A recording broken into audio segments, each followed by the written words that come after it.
What is going on, my broskiis? My name is Toadskii, back again, here to bring you guys yet another One Piece Treasure Cruise video. And look, we did some off-screen multis.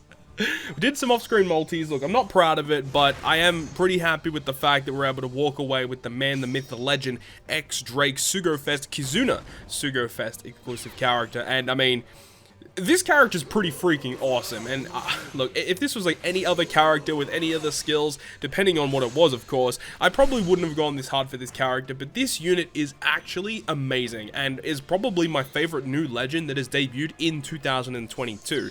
He has a really cool set of skills, and we'll discuss that and give my thoughts and opinions throughout the video today. Just to give you guys a bit of information about what you're looking at is, in this video, we're taking X-Drake into some of the previous arena content, and more of the more recent ones. You've got Ashura Doji, Crocodile, Luffy, and also the brand new Basil Hawkins towards the end of the video. So we're able to use him against all of this content, which is great. So let's go ahead and actually start talking about X-Drake. Let's talk about his abilities and give my thoughts and opinions. So let's start off with his captain ability, boosting the attack of Striker and Powerhouse by 5x with a 1.3 health boost. Sign-in slots are beneficial. He resists 10 turns of special reverse, which is very useful in one of the later arenas, which was actually in this one here as well. Very good in this arena. And then every time you hit a perfect at the end of the turn, he actually does end of turn damage. So if you hit all perfects, he does 400 times his attack and typeless damage to all enemies at the end of the turn, which is great because he's able to resist special reverse, which is awesome. And then he does end of turn damage. So he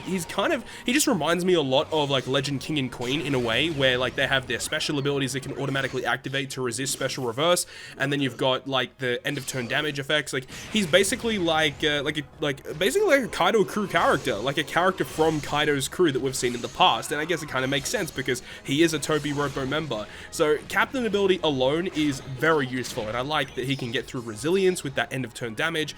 A couple more matching slots is always nice to see, and then a little bit of utility that is going to see some niche usage, but whenever you need that, just using him as a captain is so worthwhile. I do think, though, it is a little bit bizarre that the fact that his captain effect doesn't actually boost any colors. I think, considering the structure of the unit, I would have preferred if it was a strength, striker, and powerhouse captain.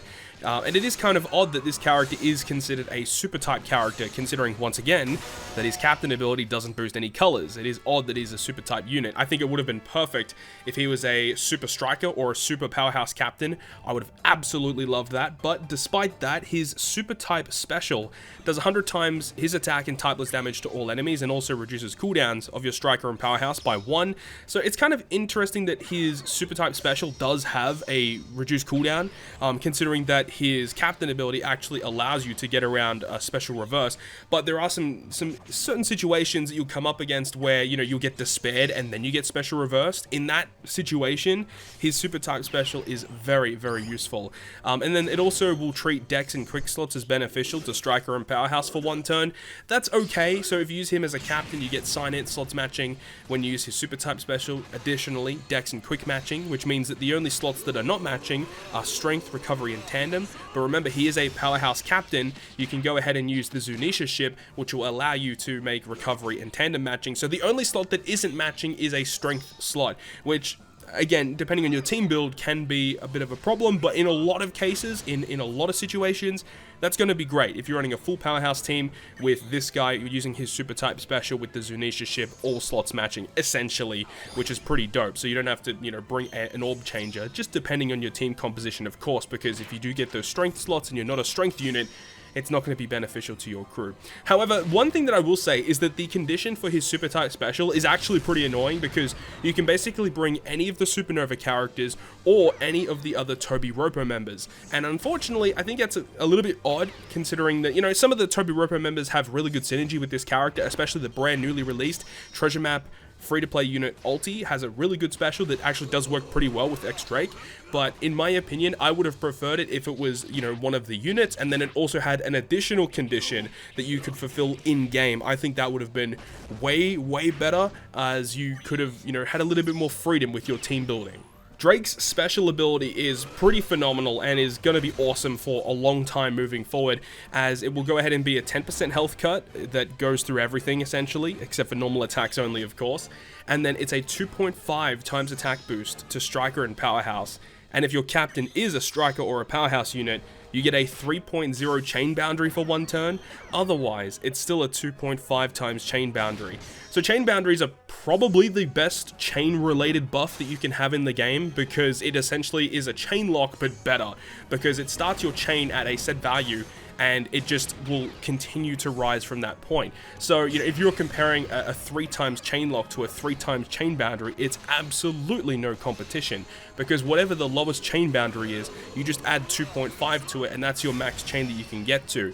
But the thing about chain boundaries, which is fantastic, is that it can stack with other chain boosting buffs, like regular chain boost or chain multiplier boost. And the really good thing about Drake, which is not really showcased in this video because we were mainly focusing on the powerhouse class, is the fact that you can partner him up with some really good striker characters. Characters like Yamato, for example. If you run a hybrid scenario of that, and I mean, not only do you get the benefits of Yamato's captain ability of resisting bind, but you also get her special ability, giving you the huge chain boost, and then you've got her super type special, which can be an ore block, which is really good.